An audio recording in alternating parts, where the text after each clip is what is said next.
տեսել, թե ինչպես կզարգանան իրադարձությունները։ Իսրայելի եւ Իրանի միջև լարվածության պատճառով հետադարձ թռիչքները չեղարկվեցին, ու մենք մնացինք անորոշության մեջ։ Ցավոք, մեր ուխտագնացության ծրագիրն էլ ամբողջությամբ չստացվեց, այնպես որ բաժանորդագրվիր ալիքին, որպեսզի իմանաս ինչպես ավարտվեց մեր ուխտը այս թեժ ժամանակներում։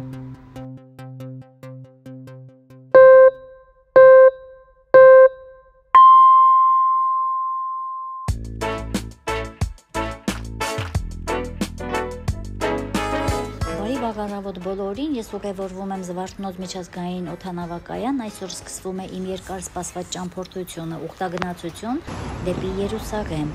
Եթե դու էլ երբևէ երազել ես գնալ Սուրբ Երկիր, այս տեսանյութը թող լինի փոքրիկ պատուհան դեպի այն։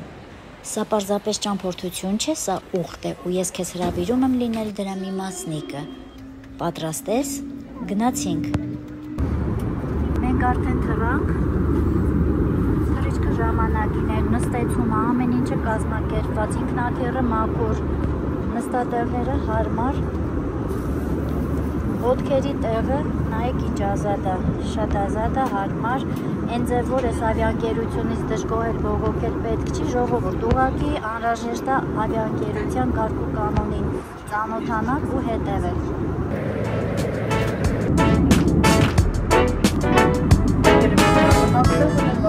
Խադրվի դարակներով կամ դիմացի բացկացողների տակ։ Մենք արդեն պատրաստվում ենք վայրեջքի, թռիչքը տևեց ուղիղ 2 ժամ։ Շնորհակալություն Flyone Armenia ավիաընկերությանը ապահով ու անվտանգ թռիչքի համար։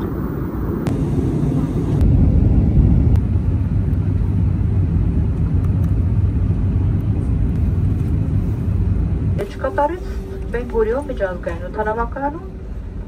Թել Ավիվ քաղաքում օդի ջերմաստիճանը քաղաքում 0-ից բարձր է 27 աստիճան, խնդրում են բոլոր ուղևորներին մնալ նստած, տեղերում ամրացված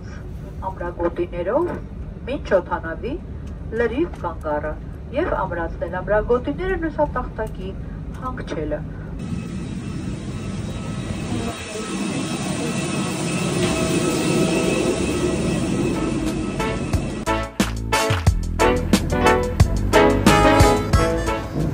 Մենք արդեն Թել Ավիվի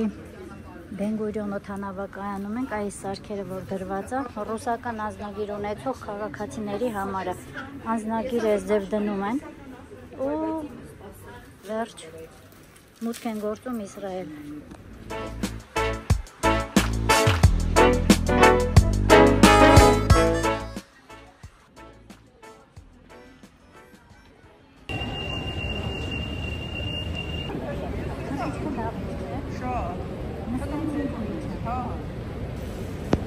Անձնագրային ստուգումը անցա,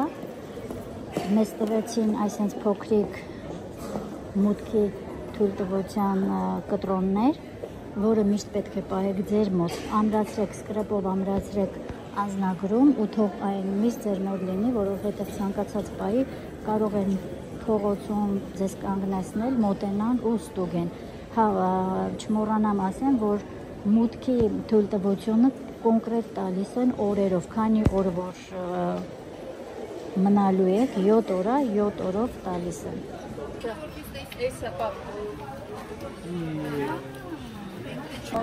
Հիմա գնում ենք բագաժը ստանանք։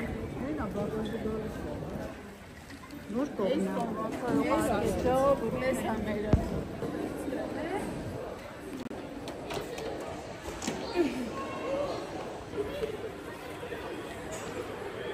Բոլոր ստուգումները անցանք, վերջացանք, բագաժը ստացանք, հիմա դուրս ենք գալիս։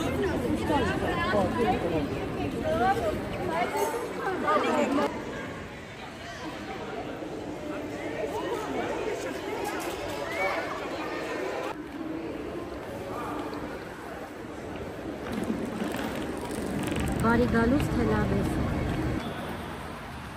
17%. All they came out? Yes. Այս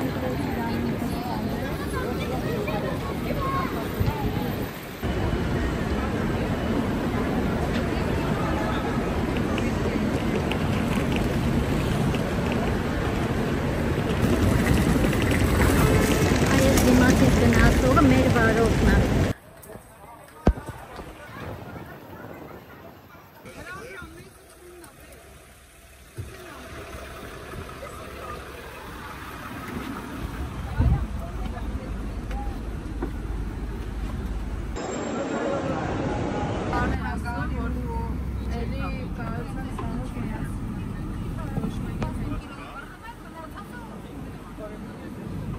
Ժողովուրդ ջան,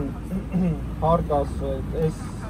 ամենադժվար պահը երևի թե անցանք։ Ես կուզեմ մենք մեր ուխտագնացությունը տերունական աղոթքով սկսենք, հետո նոր մնացածի մասին խոսենք։ Օրհնյալ Տեր մեր Հիսուս Քրիստոս, ամեն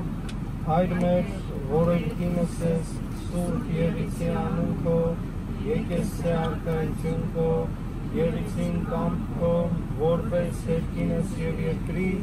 ասած մեր համապազոր, թույլ մեզ այսօր, եւ թող մեզ սպարտիս մեր, որպես եւ մեկ թողունք մերոց սպարտաբանած, եւ մի տանիրս մեզի փորձություն, այլ քրկյաց մեզի չարել, Զիքոյ արքայություն եւ զորություն եւ փառք հավիտյանս, ամեն։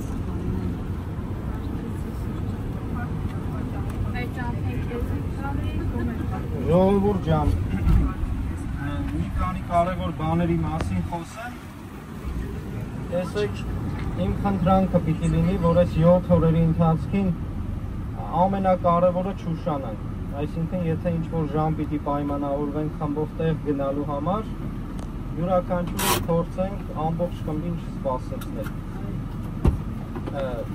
Նաև խմբից աշխատեք հետ չմնալ։ Եթե խմբով ինչ-որ տեղ ենք գնում, որևէ մեկը թող, եթե խանութում ինչ-որ իրեն հետաքրքրող բան տեսնի, թող չմտնի խանութ առանց զգուշացնելու, որ խումբը քայլի առաջանա, մենք պտտվենք, տեսնենք մի հոգի կամ երկու հոգի չկան։ Կծանոթանանք սրբի վարքին, գերեզմանի մոտ աղոթք կանենք ու անդրադարձ ունենանք։ Այս 7 օրերը կարելի է տրամադրել մեր հոգևոր կյանքին անդրադարձ ունենալու, փոխալու, մտածելու, որ Իսրայելը փոքր պետություն է, Արցախը կորցնելուց հետո համարյա Հայաստանի չափ պետություն է Իսրայելը, բայց շատ խիտ է բնակեցված։ Եթե Հայաստանում պաշտոնական տվյալների 3 միլիոն մարդ է ապրում, այստեղ 13 միլիոն մարդ է ապրում։ Գիտեք, որ մոտ 7 տասնամյակ արաբներն ու հրեաները պատերազմում են, ինչն է հետաքրքիր, որ երկուսն էլ սերում են, այդ երկու ազգերը սերում են միևնույն մարդուց, Աբրահամից։ Հիշում եք, Աբրահամը երկար ժամանակ զավակ չէր ունենում եւ իր կինը Սառան թույլ տվեց, ասեց ոչինչ, քո հարճերից մեկի հետ անկողին մտի, զավակ ունեցիր եւ Իսմայելին ունեցան, այո։ Հետո Աստծո օրեշտակները երևացին, Սառային խոստացան, ասացին դու էլ պիտի մայրանաս եւ Իսահակը ծնվեց։ Հիմա հրեաները սերունդն են Իսահակի, իսկ բոլոր արաբները սերում են Իսմայելից։ Եվ ստացվում է, որ երկու ազգեր, որ ունեն միևնույն նախահայրը, դեմս Աբրահամին, հազարամյակներ շարունակ պատերազմում են։ Գիտեք, որ հրեաները, երբ որ առաջին դարում Սողոմոնի տաճարը կործանեցին, հռոմեացիները, հրեաները աշխարհով մեկ սփռվեցին։ 2000 տարի այս ազգը պետություն չի ունեցել։ Պատկերացնում եք, մոռացվել էր եբրայերենը։ 80-90% հրեաների եբրայերեն չգիտեին, որովհետև սերունդ է սերունդ հարյուրամյակներով ապրել էին ուրիշ երկրներում։ Բայց ինչ տեղի ունեցավ։ Երկրորդ համաշխարհայինի ժամանակ, երբ որ ցեղասպանվեցին հրեաները, դիմեցին ՄԱԿ-ին, ասելով, որ մեզ ցեղասպանեցին, որովհետև մենք պետություն չունեինք, բանակ չունեինք, որ ինքներս մեզ պաշտպանեին, եւ ՄԱԿ-ը որոշեց քվեարկության արդյունքով որոշել հրեաներին որևէ տարածք Պաղեստինից հատկացնում են, որ իրենք առանձնանան, փորձեն պետություն ձևավորել։ Այդ ժամանակ Սովետ միությունը միայն 5 ձայն ուներ ՄԱԿ-ում, եւ Ստալինը հրեաներին ասաց, ես ձեզ կօգնեմ, իմ 5 ձայնը կտամ ձեզ, օգուտ ձեզ կքվեարկեմ, որ Պաղեստինից 8000 քառակուսի կիլոմետր վերցվի, տրամադրենք ձեզ, փորձեք ձեր պետությունը հիմնեք։ Ստալինը միտք ուներ մերձավոր արևելքում բարեկամներին շահել իրենս հրեաների, բայց գիտեք, որ Սովետ միությունը կողմ քվեարկեց այդ 8000 քառակուսի մետրը տրամադրեցին հրեաներին, բայց հրեաները արևմտյան արևմուտքի կողմը դարձան։ Սովետ միության հետ երբեք չհամագործակցեցին։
Շնորհակալ եմ դիտման համար, մինչ նոր հանդիպում եկեղեցին հաջորդ տեսահոլովակում, բայ բայ։